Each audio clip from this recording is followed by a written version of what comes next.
दोस्तों, जैसा कि आप और हम सब LGBTQ के बारे में तो जानते ही हैं, और जो लोग नहीं जानते हैं वो अगर इंटरनेट पर सर्च करेंगे तो उन्हें भी अच्छी खासी मालूमात इसके बारे में पड़ जाएगी। और दोस्तों, अगर अब तक नहीं जानते होंगे तो अब इसलिए भी जान चुके होंगे क्योंकि इस बार कतर में होने वाले फीफा वर्ल्ड कप पर LGBTQ के बारे में इतनी ज्यादा बहस हुई है, इतना ज्यादा ये चर्चा में टॉपिक आया है और इतना ज्यादा गदर लोगों ने मचा दिया है कि जिसकी वजह से कभी लोगों ने LGBTQ का नाम तक नहीं सुना था। जिन लोगों ने, अब वो लोग भी LGBTQ के बारे में अच्छी तरह से जान चुके हैं और उस पर रिसर्च भी कर चुके हैं, और कई लोगों ने तो इंटरनेट पर सर्च कर ढेर लगा दिया है और LGBTQ ऑर्गेनाइजेशन से जुड़ी हुई बारीक से बारीक, छोटी से छोटी चीज जान गए हैं।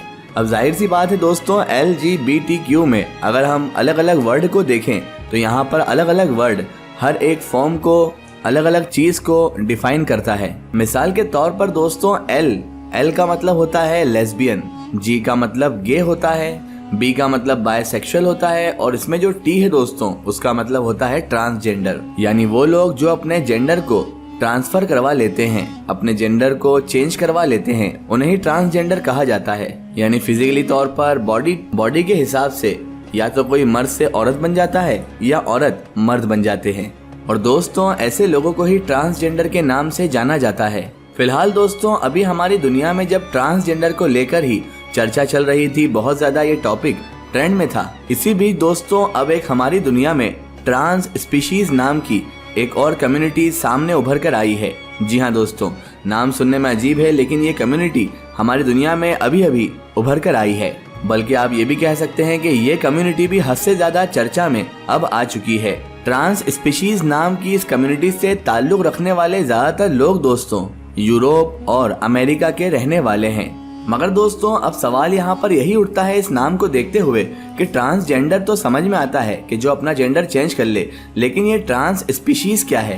आपके दिमाग में भी ये सवाल जरूर आएगा। तो दोस्तों, हम आपको बता दें कि दरअसल ट्रांस स्पीशीज कम्युनिटी के लोग वो लोग होते हैं जो अपने आप को इंसान ही नहीं मानते हैं, बल्कि ये अपने आप को एक जानवर के तौर पर कंसीडर करते हैं, अपने आप को जानवर बनाते हैं और ये अपने आप को कुल मिलाकर एक जानवर ही मानते हैं।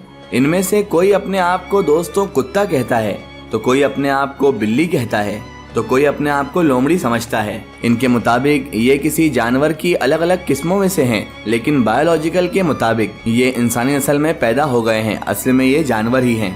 इनके मुताबिक इनको जानवरों की तरह ही खाना, जानवरों की तरह ही पीना और जानवरों के हिसाब से ही सोना और जानवरों के हिसाब से ही एक्टिविटीज यानी जानवरों जैसी हरकतें करने से ही सुकून मिलता है। और दोस्तों, यही वो चीज है जो कि इस बात को साबित करती है कि ये लोग बुनियादी तौर पर इंसान नहीं बल्कि एक जानवर ही हैं।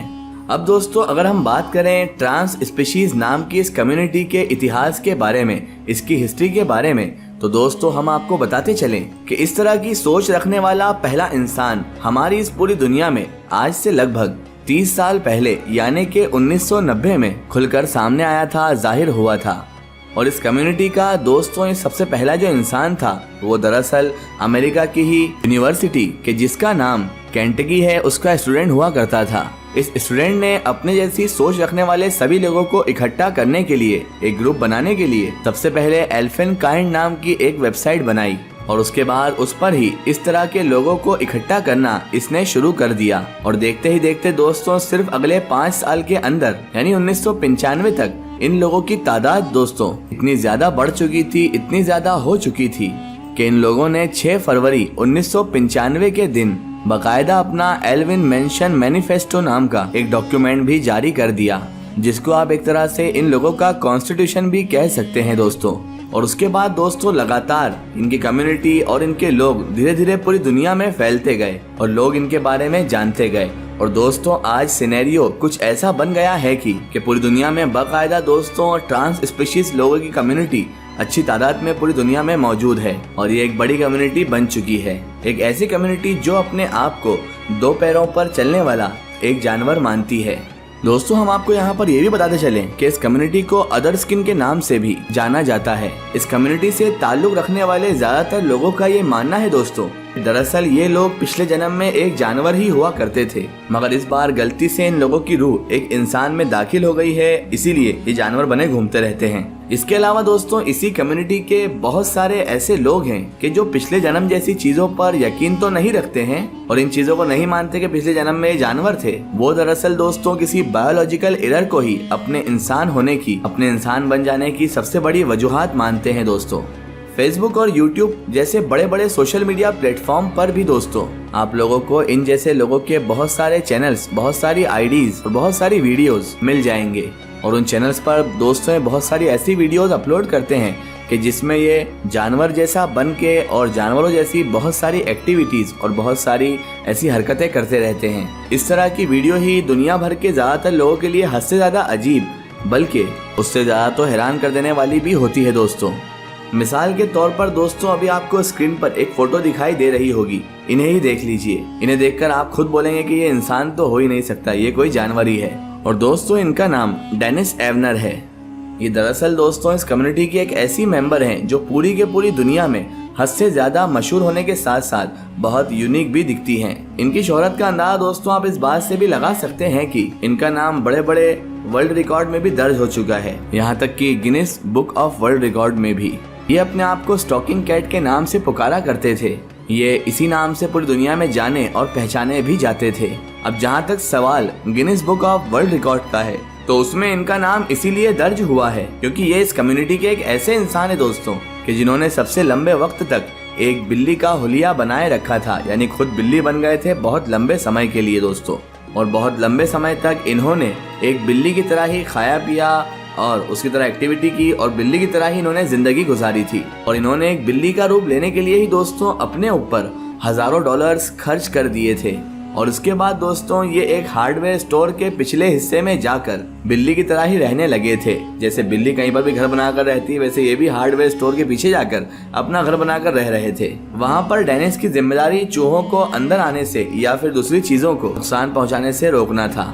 डेनिस ने इस तरह से ये जिंदगी एक लंबे वक्त तक गुजारी थी और वो ये काम सन 2012 तक करते रहे थे, यानी कि उस वक्त तक जब तक उसको मौत नहीं आ गई थी। इतना ही नहीं दोस्तों, अगर आप गूगल पर सर्च करेंगे तो आपको हमारी दुनिया के बहुत सारे ऐसे लोग अलग अलग इलाकों से, अलग अलग हिस्सों से मिल जाएंगे कि जो इस कम्युनिटी से ताल्लुक भी रखते होंगे और जानवरों की तरह ही रहते भी होंगे। कोई तो बिल्ली के रूप में होगा दोस्तों या फिर कोई तो कुत्ते के रूप में भी आपको मिल जाएगा, तो कोई लोमड़ी या इस जैसे किसी दूसरे जानवर के रूप में रह रहा होगा दोस्तों। और ये लोग अपनी जिंदगी पूरी तरह से एक जानवर की तरह गुजारना ही दोस्तों पसंद करते हैं। इन्हें इंसानों की तरह रहना अच्छा नहीं लगता है। ये लोग न सिर्फ जानवरों की तरह ही खाते हैं, पीते हैं, सोते हैं, बल्कि ये तो जानवरों की तरह ही चलते भी हैं दोस्तों। इसके अलावा ये लोग वैसी ही मस्ती करते हैं, वैसी ही हरकतें करते हैं जैसे कि कोई पेट या फिर कोई जानवर किया करता है। इवन ये लोग तो कुत्ता बनकर भौंकते भी हैं। आप लोगों को ये वीडियो देखकर इन लोगों के बारे में क्या ख्याल आया है हमें कमेंट सेशन में ज़रूर बताएं और अपनी राय इस कम्युनिटी के लिए हमें ज़रूर दें। फिलहाल दोस्तों आज की हमारी वीडियो में बस इतना ही। अगर ये वीडियो आपको पसंद आई है तो इसे ज़्यादा से ज़्यादा शेयर कीजिए, इसे अपने फ्रेंड सर्कल, अपने रिश्तेदारों तक ज़रूर पहुंचाएं। इसी तरह की इन्फॉर्मेटिव हिस्टोरिकल वीडियो के लिए हमारे चैनल को सब्सक्राइब कीजिए और पास में दिए गए बेल आइकन को ज़रूर दबाएं ताकि हमारी आने वाली हर नई वीडियो की नोटिफिकेशन आप लोगों तक पहुँचती रहे।